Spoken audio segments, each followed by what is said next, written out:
Oh, hang on a second. I'm almost at a good stopping point. Okay.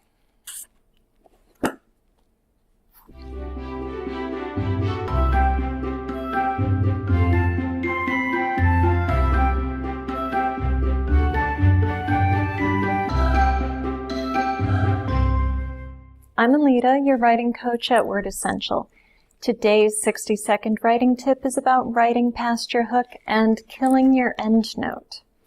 You want to end every scene and chapter with something that will stay with the reader.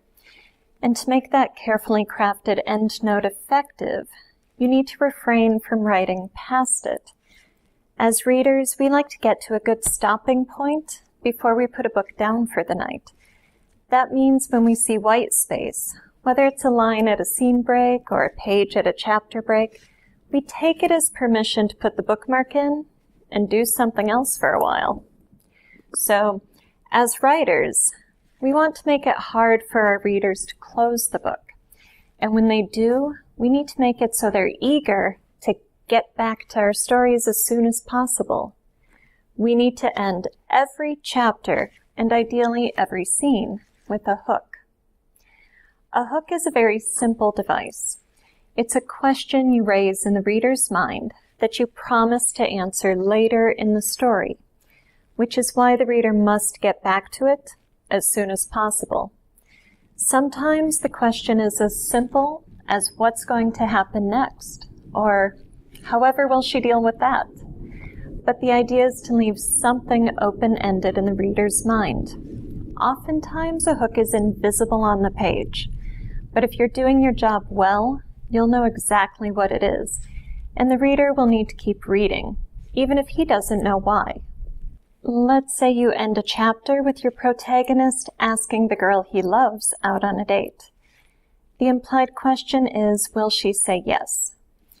End the chapter with the question, not the answer. Open the new chapter with the answer. That way, you end with a hook and open with a resolution. If you give the protagonist and the reader the answer before that white space, it looks like a perfect time to place a bookmark and go to bed. Sometimes the problem isn't that the writer's giving the answer too quickly. Sometimes the problem is that the writer tries to explain himself to the reader, instead of trusting his scene to do its work. Suppose your character, let's call her Mary, has gone to visit her childhood home and family. Things are tense with her parents, and her siblings are still jerks. She's frustrated with her family and depressed that nothing has changed. She goes upstairs to be alone for a while and finds her grandmother's quilt folded over the foot of the bed.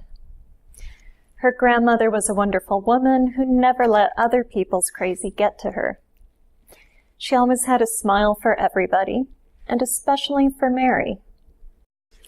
Mary admires the quilt, runs her hands over it, then unfolds it and wraps herself in it with a fond smile. You see, Mary really loved her grandmother and has missed her terribly since her death 4 years ago. Wrapping up in the quilt, Mary feels close to her grandmother again, and like she might just survive this visit with her family. Do you see what just happened there? The hook is that nice moment when Mary wraps up in the quilt. It's visual and sensory. We know quilts are warm and comforting. We know this one is associated with Mary's grandmother. That moment when she wraps up in the quilt, it's like this.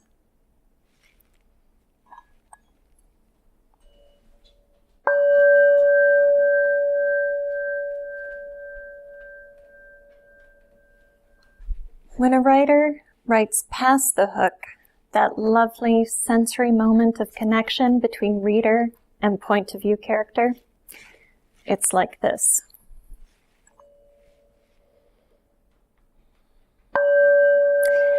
You see, that end note of the scene is like the singing bowl playing its note.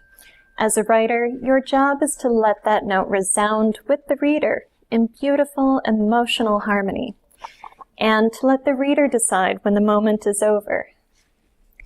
If you don't trust your writing to deliver that end note, or if you don't trust your reader to get it, you end up writing past the hook, explaining away the moment, and doing a big disservice to your story, your reader, and yourself.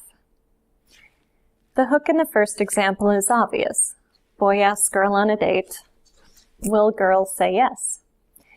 The second hook is not obvious, and the reader might not even be conscious of it. When Mary wraps up in her grandmother's quilt, it implies that she is taking comfort, finding strength, and even inspiration here. The hook is, will Mary be able to engage differently with her crazy family? It's a subtle hook, but effective. Readers who care about Mary will stick around to see how she does it. Oftentimes, these more subtle emotional hooks are present due to context within the book. In The Murder in Skog Hall, I have a chapter that ends with a happy couple talking about making a baby. Where's the hook in that? Well, if you're reading the book, you know that the woman becomes the ghost in the story, and her husband gets locked up for her murder. The juxtaposition of their happiness with their outcomes creates tension that raises questions in the reader's mind, questions designed to keep him turning pages. All right, let's break this down into your 60-second writing tip. Your end hooks can be action-based or emotion-based. They can be obvious, like an explosion, or they can be subtle, like an emotionally significant moment. Whatever kind of hook you write, it needs to engage the reader and compel her to keep reading past the white space. The drive that keeps readers turning pages is the need to have a question answered. If readers care about the POV character, they'll be invested in the character's choices and emotions. That's a hook in itself. Whatever you do, do not write past your hook by giving away too much or explaining away the moment. Both can cause a reader to grab that bookmark. When a reader has to put your book aside, the goal is for the reader to keep thinking about it, hence ending with a hook.